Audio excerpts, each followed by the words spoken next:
Greetings, Club Newtone members, and welcome to this week's Seeing Fit Tips. This week I'm with my wife, and we're down here in the southern Indiana in Morgan Monroe State Forest, as you can see behind me.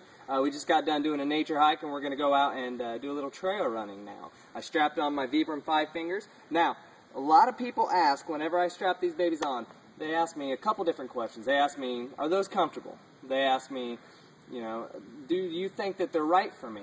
Do you feel like if I'm a runner and I really want to run in some barefoot shoes, do you think that that would be a good thing? So I like to tell them, before we start talking about what shoes you're wearing, let's talk a little bit about the foot. Now, the foot is an amazing mechanical device, as I like to say, okay? It's got the arch here, the arch and the calf, all right? Those two things together make a wonderful shock system in your foot.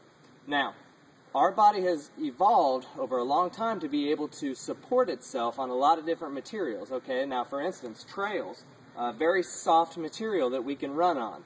Now, when you start getting onto harder surfaces like concrete, asphalt, our body was never really made to be on those for an extended period of time. That's why we have shock-absorbing shoes, very cushioned shoes. When you're on your feet all day at work, you'll notice your feet get very, very tired.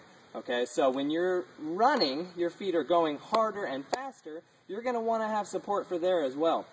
Now, that doesn't mean these aren't nice shoes for a lot of different things. For instance, I like them when I'm trail running and things like that. For one, because I can grip a little bit better as I'm running. Also, it helps strengthen my feet because they're so used to being supported all the time. So if you want to help strengthen your feet, I definitely suggest buying a pair of these. Don't go out and start running the same amount of time that you already do. Don't run 2 miles in them if that's what you usually do, okay? Start off a quarter mile and then get back into your regular shoes, all right? But start slowly and work your way up.